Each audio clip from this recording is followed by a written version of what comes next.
ಓಂ ನಮಃ ಶಿವಾಯ. ನಮಸ್ತೆ ಪ್ರಿಯ ವೀಕ್ಷಕರೇ, ಮಹಾಯೋಗಿ ಜ್ಞಾನ ತಾಣಕ್ಕೆ ತಮ್ಮೆಲ್ಲರಿಗೂ ಆತ್ಮೀಯ ಸ್ವಾಗತ. ಈ ವಿಡಿಯೋದಲ್ಲಿ ಮಿಥುನ ರಾಶಿಯವರಿಗೆ 2025 ವರ್ಷ ಹೇಗಿರುತ್ತೆ, ಏನೆಲ್ಲ ಘಟನೆಗಳು ನಡೀತವೆ ಅನ್ನೋದನ್ನ ತಿಳಿಸ್ಕೊಡ್ತೀನಿ. ಮಿಥುನ ರಾಶಿಯವರಿಗೆ ಕಳೆದ ವರ್ಷ ನೀವು ಯಾರು ಕೆಲಸಕ್ಕೋಸ್ಕರ ಪರದಾಡ್ತಾ ಇದ್ರಿ, ಹಾಗೆ ವ್ಯಾಪಾರ ಮಾಡ್ಲಿಕ್ಕೆ ಹೋದ್ರೆ ಲಾಸ್ ಆಗಿತ್ತು, ಆರ್ಥಿಕವಾಗಿ ಮೇಯ್ನ್ ಶುಭ ಕಾರ್ಯಗಳಿಗಾಗಿ ಆರೋಗ್ಯ ವಿಚಾರವಾಗಿ ಯಾರು ಲಾಸ್ ಆಗಿದ್ರಿ, ಈ ವರ್ಷ ಅದಕ್ಕೆಲ್ಲ ಮುಕ್ತಿ ಸಿಗ್ತಾ ಇದೆ. ನಿಮಗೆ ಕೆಲಸ ಮಾಡ್ಲಿಕ್ಕಾಗಲ್ಲ, ಅಷ್ಟು ಕೆಲಸದ ಒತ್ತಡ ಈ ವರ್ಷ ಬರ್ತಾ ಇದೆ. ಕಾರಣ ಏನಂದ್ರೆ ಶನಿ ಮಹಾರಾಜ್ ಮಾರ್ಚ್ 29 ನಂತರ ದಶಮ ಸ್ಥಾನಕ್ಕೆ ಬರ್ತಾ ಇದ್ದಾರೆ ಮಿಥುನ ರಾಶಿಯವರಿಗೆ. ದಶಮ ಸ್ಥಾನಕ್ಕೆ ಶನಿ ಬಂದಾಗ ಕಾರ್ಯಕ್ಷೇತ್ರದಲ್ಲಿ ತುಂಬಾ ಪ್ರೆಜರ್ನ ಬಿಲ್ಡಪ್ ಮಾಡ್ತಾರೆ. ನಿಮ್ಮ ಮೇಲೆ ಕೆಲಸಗಳು ನೀವು ಮಾಡೋದಕ್ಕಿಂತ ಹೆಚ್ಚಿನ ಕೆಲಸಗಳನ್ನ ನಿಮ್ಮ ಮೇಲಾಧಿಕಾರಿಗಳು ಕೊಡ್ತಾರೆ, ಜಾಸ್ತಿ ಒತ್ತಡವನ್ನು ನೀಡ್ತಾರೆ. ಹಾಗಾಗಿ ತುಂಬ ಕೆಲಸ ಇರುತ್ತೆ, ಆದರೆ ಕೆಲಸಕ್ಕೆ ತಕ್ಕನಾಗಿ ರಿಸಲ್ಟ್ ಕೊಡೋದಿಲ್ಲ ಶನಿ. ಯಾಕೆಂದರೆ ಶನಿ ಪ್ರೋಸೆಸ್ ಏನಂದರೆ ನಿಧಾನವಾಗಿ ಕೊಡೋದು, ಟೈಮ್ ಭಾಳ ಇದೆ, ಮಾಡಿದ್ರಾಯ್ತು ಅನ್ನೋ ರೀತಿಯ ಒಂದು ಭಾವವನ್ನು ಕೊಡ್ತಾರೆ. ಹಾಗಾಗಿ ರಿಸಲ್ಟ್ ನಿಧಾನವಾಗ್ತಾ ಹೋಗುತ್ತೆ. ಶನಿ ಯಾವ ಭಾವಕ್ಕೆ ಹೋಗ್ತಾರೆ ಆ ಭಾವದ ಫೋಕಸ್ನ ಜಾಸ್ತಿ ಕೇಳ್ತಾರೆ, ಆ ಭಾವಕ್ಕೆ ಪ್ರೆಷರ್ ಕೊಡ್ತಾರೆ. ಫಾರ್ ಎಕ್ಸಾಂಪಲ್, ಈಗ ನಿಮಗೆ ದಶಮ ಭಾವದಲ್ಲಿ ಹೋಗ್ತಾ ಇದ್ದಾರೆ ಅಂದರೆ ನೀವು ಕೆಲಸದ ಬಗ್ಗೆ ಜಾಸ್ತಿ ಗಮನ ಕೊಡಬೇಕಾಗತ್ತೆ. ಕೆಲಸದ ವಿಚಾರದಲ್ಲಿ ಅದಕ್ಕೆ ನ್ಯಾಯ ಒದಗಿಸ್ಬೇಕಾಗತ್ತೆ. ನ್ಯಾಯಾಧಿಪತಿ ದಂಡಾಧಿಕಾರಿ ಆಗಿರೋದ್ರಿಂದ ಶನಿ ತಮ್ಮ ಪೂರ್ವಜನ್ಮದ ಕರ್ಮಾನುಸಾರ ಕರ್ಮಸ್ಥಾನಕ್ಕೆ ಏನಾದರೂ ಪೂರ್ವಜನ್ಮದಲ್ಲಿ ಡಿಪೆಂಡಿಂಗ್ ಅವನು ಒಳ್ಳೇದು ಮಾಡಿದರೆ ಒಳ್ಳೇದು, ಕೆಟ್ಟದ್ದು ಮಾಡಿದರೆ ಕೆಟ್ಟದ್ದು, ಆ ರೀತಿಯಾದ ಒಂದು ಫಲಗಳನ್ನ ಶನಿ ಈಗ ಕೊಡ್ತಾರೆ ದಶಮ ಭಾವದಲ್ಲಿ. ಬಟ್ ಶನಿ ಮೇನ್ ಮುಖ್ಯವಾಗಿ ಕರ್ಮಕಾರಕ ಅವರೇ ಆಗಿರೋದ್ರಿಂದ ಕೆಲಸದ ಒತ್ತಡ ಅನ್ನೋದು ಇದ್ದೇ ಇರುತ್ತೆ, ಕೆಲಸ ಜಾಸ್ತಿ ಇರುತ್ತೆ. ಹಾಗೆ ಉದ್ಯೋಗಕ್ಕೆ ಯಾರು ಪರದಾಡ್ತಾ ಇದ್ದಾರೆ ಮಿಥುನ ರಾಶಿಯವರು, ಈ ವರ್ಷ ನಿಮಗೆ ಕೆಲಸ ಸಿಗುವ ಸಾಧ್ಯತೆ ಜಾಸ್ತಿ ಇದೆ. ಹಾಗೆ ಮೇನ್ ನಂತರ ಗುರುವು ನಿಮಗೆ ನಿಮ್ಮ ಸ್ಥಾನಕ್ಕೆ ಬರ್ತಾ ಇದ್ದಾರೆ, ಮಿಥುನ ರಾಶಿಯ ಸ್ಥಾನ ಬರ್ತಾ ಇದ್ದಾರೆ. ಸೊ ಕಳೆದ ವರ್ಷ ನಿಮಗೆ ವ್ಯಯಸ್ಥಾನದಲ್ಲಿ ನಿಂತ್ಕೊಂಡು ಖರ್ಚುಗಳು ಜಾಸ್ತಿ ಮಾಡಿದ್ದು, ಆರೋಗ್ಯ ವಿಚಾರವಾಗಿ ಅನಾರೋಗ್ಯ ವಿಚಾರವಾಗಿ ಮೇನ್ ಜಾಸ್ತಿ ಖರ್ಚಾಯಿತು, ಮಕ್ಕಳ ವಿಚಾರವಾಗಿ ಖರ್ಚಾಯಿತು, ಹಾಗೆ ಕೆಲವೊಂದು ಶುಭ ಕಾರ್ಯಗಳಿಗೂ ಖರ್ಚಾಯಿತು. ಈಗ ನಿಮ್ಮ ಸ್ಥಾನಕ್ಕೆ ಬಂದಿರೋದ್ರಿಂದ ಸೆಲ್ಫ್ ಐಡೆಂಟಿಟಿ, ನಿಮ್ಮ ಬಗ್ಗೆ ನೀವು ಜಾಸ್ತಿ ಕೇರ್ ತಗೊಳ್ಳಿಕ್ಕೆ ಶುರು ಮಾಡ್ತೀರಾ. ನಿಮ್ಮ ದೇಹದ ಬಗ್ಗೆ, ನಿಮ್ಮ ಐಡೆಂಟಿಟಿ, ನಿಮ್ಮ ವ್ಯಕ್ತಿತ್ವದ ಬಗ್ಗೆ ನೀವು ಜಾಸ್ತಿ ಗಮನವನ್ನು ಕೊಡ್ತೀರಾ. ನಾನು ಏನು ಮಾಡಬೇಕು, ನನ್ನ ಪೊಸಿಷನ್ ಏನು, ನಾನು ಎಲ್ಲಿದ್ದೀನಿ, ನನ್ನ ಜೀವನದ ಉದ್ದೇಶ ಏನು, ಈ ರೀತಿಯಾದ ಒಂದು ಥಿಂಕಿಂಗ್ ಪ್ಯಾಟರ್ನ್ ಚೇಂಜ್ ಆಗ್ತಾ ಹೋಗುತ್ತೆ ಗುರುವಿನ ಪ್ರಭಾವದಿಂದ. ನೀವು ನಿಮ್ಮ ಬಗ್ಗೆನೇ ಜಾಸ್ತಿ ಆಸಕ್ತಿನ ತೆಗೆದುಕೊಳ್ತೀರಾ. ಹಾಗೆ ಜನ್ಮಗುರು ನರೋ ದುಃಖಂ ಅಂತಾರೆ, ಅಂದರೆ ಜನ್ಮ ಸ್ಥಾನದಲ್ಲಿ ಗುರು ಸಂಚಾರ ಮಾಡಬೇಕಾದ್ರೆ ಸ್ವಲ್ಪ ದುಃಖವನ್ನು ನೀಡ್ತಾರೆ. ಹಾಗಾಗಿ ನೀವು ಆದಷ್ಟು ಗುರುವಿನ ಆರಾಧನೆಯನ್ನು ಜಾಸ್ತಿ ಮಾಡಬೇಕು. ಗಾಣಗಾಪುರ, ಶಿರಡಿ ಸಾಯಿಬಾಬಾ, ಗುರು ರಾಘವೇಂದ್ರ ಸ್ವಾಮಿ, ಈ ಥರ ಕ್ಷೇತ್ರಗಳಿಗೆ ಹೋಗಿ ಬರ್ತಾ ಇದ್ರೆ ಗುರುವಿನ ಒಂದು ದುಷ್ಪ್ರಭಾವ ಕಡಿಮೆಯಾಗಿ ಒಂದು ಶುಭ ಪ್ರಭಾವ ಜಾಸ್ತಿ ಉಂಟಾಗುತ್ತೆ.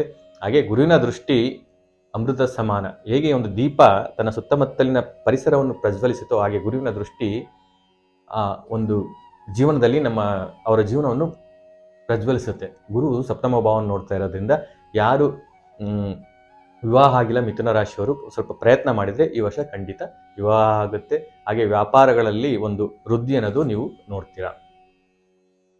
ರಾಹು ದಶಮ ಸ್ಥಾನದಲ್ಲಿದ್ದರು ಕಳೆದ ವರ್ಷ. ಯಾರು digital media, social media, online media, ಛಾಯಾಗ್ರಾಹಕರು, ಪಾಲಿಟಿಕ್ಸು, ಈ ಕ್ಷೇತ್ರಗಳಿದ್ರಿ ಇವರಿಗೆ ಒಂದು ಒಳ್ಳೆಯ ರಿಸಲ್ಟನ್ನು ರಾಹು ಗ್ರಹ ತಂದುಕೊಟ್ಟಿರ್ತಾರೆ. ಅಪ್ ಟು ಮೇವರೆಗೂ ಈ ಕ್ಷೇತ್ರದವರಿಗೆ ಒಳ್ಳೆ ವೃದ್ಧಿ ಅನ್ನೋದು ಇರುತ್ತೆ. ಹಾಗೆ ಕೆಲವೊಂದು ವಾಸ್ತವಕ್ಕೆ ಹತ್ರ ಇಲ್ಲದಂಥ ಆಫರ್ಗಳು ಮಿಥುನ ರಾಶಿಯವರಿಗೆ ಬಂದಿರುತ್ತೆ, ಅದನ್ನು ನೀವು ತಿರಸ್ಕರಿಸಿರ್ತೀರ. ಈಗ ನವಮ ಭಾವಕ್ಕೆ ಹೋಗ್ತಾ ಇದ್ದಾರೆ. ನವಮ ಭಾವ ಅಂದರೆ ಮುಖ್ಯವಾಗಿ ಈಗ ಏನು ಮಾಡಬೇಕು ಅಂದರೆ ತಂದೆಯ ಆರೋಗ್ಯದಲ್ಲಿ ಸ್ವಲ್ಪ ನೀವು ಗಮನ ಕೊಡಬೇಕು. ಕೆಲವೊಂದು ರೋಗಗಳು ಡಯಾಗ್ನೈಸ್ ಆಗೋದಿಲ್ಲ, ಡಾಕ್ಟ್ರನ್ನು ಡಯಾಗ್ನೈಸ್ ಮಾಡಲಿಕ್ಕೆ ಆಗೋದಿಲ್ಲ. ಹಾಗೆ ಯಾರು ಒಂದು ಫಾರಿನ್ ವಿದೇಶಕ್ಕೆ ಹೋಗಿ ವ್ಯಾಸಂಗ ಮಾಡಬೇಕು ಅಥವಾ ಜಾಬ್ ಮಾಡಬೇಕು ಅಂತ ಹೇಳಿದ್ರೆ ಅವರಿಗೆ ಒಳ್ಳೆ ರಿಸಲ್ಟ್ನ ಕೊಡ್ತಾರೆ. ಯಾಕೆ ಅಂತ ಹೇಳಿದ್ರೆ ರಾಹು ಸ್ವಕ್ಷೇತ್ರಕ್ಕೆ ಹೋಗ್ತಾ ಇದ್ದಾರೆ, ಭಾಗ್ಯಸ್ಥಾನಕ್ಕೆ ಬರ್ತಾ ಇದ್ದಾರೆ. ಹಾಗಾಗಿ ಒಂದು ವಿದೇಶದಲ್ಲಿ ಇರೋರಿಗೆ ಅಥವಾ MNC ಬೇಸ್ಡ್ ಕೆಲಸ ಮಾಡ್ತಿರೋರಿಗೆ ಖಂಡಿತ ಒಳ್ಳೆ ರಿಸಲ್ಟ್ನ ನೀವು ಎಕ್ಸ್ಪೆಕ್ಟ್ ಮಾಡ್ಬೋದು. ಹಾಗೆ ಧರ್ಮ ವಿರೋಧಿ ಅಥವಾ ಗುರು ವಿರೋಧಿ ಚಟುವಟಿಕೆಗಳಿಗೆ ಜಾಸ್ತಿ ರಾಹು ಪ್ರಚೋದನೆ ಕೊಡ್ತಾರೆ. ಇದರಲ್ಲಿ ಸ್ವಲ್ಪ ಕೇರ್ಫುಲ್ ಆಗಿರಿ. ಯಾಕೆಂದರೆ ರಾಹು ಬಹಿರ್ಮುಖಿ ಗ್ರಹ, ಅಂದರೆ ಹೊರಗಿನ ಪ್ರಪಂಚ, ಮೆಟೀರಿಯಲಿಸ್ಟಿಕ್ ಬಗ್ಗೆ ಜಾಸ್ತಿ ಯೋಚನೆ ಮಾಡ್ತಾರೆ. ಹಾಗಾಗಿ ಧರ್ಮಸ್ಥಾನ, ಗುರುಸ್ಥಾನಗಳ ಬಗ್ಗೆನೂ ನೀವು ಅದೇ ರೀತಿ ಯೋಚನೆ ಮಾಡೋದ್ರಿಂದ ನಿಮಗೆ ಸಮಾಜದಲ್ಲಿ ಅಥವಾ ಗುರು ವಿರೋಧ ಕಟ್ಕೋಬೇಕಾಗತ್ತೆ, ಸಮಾಜದಲ್ಲಿ ವಿರೋಧ ಕಟ್ಕೊಳ್ಬೇಕಾಗತ್ತೆ. ನೀವು ಅದನ್ನು ಮಾಡ್ಲಿಕ್ಕೆ ಹೋಗ್ಬಿಡಿ. ಮಿಥುನ ರಾಶಿಯವರು ಗುರುಗಳಿಗೆ ಸೇವೆ ಮಾಡಿ, ಹಾಗೆ ನಮ್ಮ ಧರ್ಮವನ್ನು ಎತ್ತಿ ಹಿಡೀರಿ, ನಿಮಗೆ ಒಳ್ಳೆಯದಾಗುತ್ತೆ. ಹಾಗೆ ತೀರ್ಥಕ್ಷೇತ್ರಗಳ ಒಂದು ಯೋಗ ಈ ವರ್ಷ ಇದೆ. ಕೆಲವರಿಗೆ ಗಂಗಾ ಸ್ನಾನ, ಮತ್ತು ಕಾಶಿ ದರ್ಶನವನ್ನು ಮಿಥುನ ರಾಶಿಯವರು ಮಾಡ್ಬೋದು. ಹಾಗೆ ಮಿಥುನ ರಾಶಿಯವರಿಗೆ ಕೇತುವು ಚತುರ್ಥ ಭಾವದಲ್ಲಿ ಕಳೆದ ವರ್ಷ ಇದ್ದರು, ಅಪ್ ಟು ಮೇವರೆಗೂ ಚತುರ್ಥ ಭಾವದಲ್ಲೇ ಇರ್ತಾರೆ. ತುಂಬ ವೆಹಿಕಲ್ ವಿಚಾರದಲ್ಲಿ, ತಾಯಿ ವಿಚಾರದಲ್ಲಿ, ಜಮೀನು ವಿಚಾರದಲ್ಲಿ ತುಂಬ ಕಿರಿಕಿರಿಗಳನ್ನ ನೀವು ಅನುಭವಿಸಿರ್ತೀರ.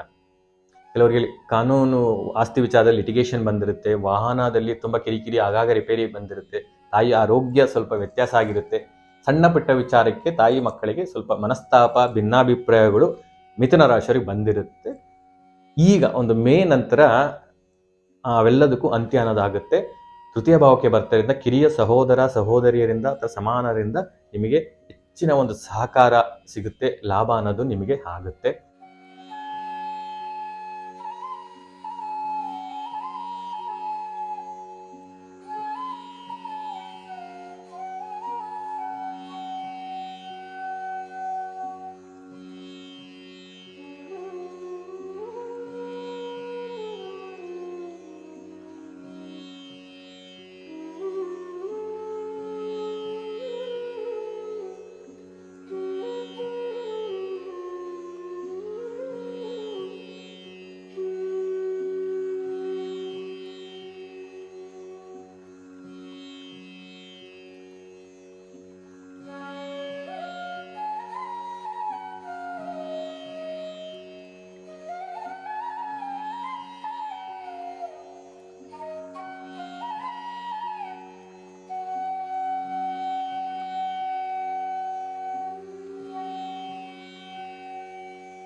I wish you all the best ಮಿಥುನ ರಾಶಿಯವರಿಗೆ.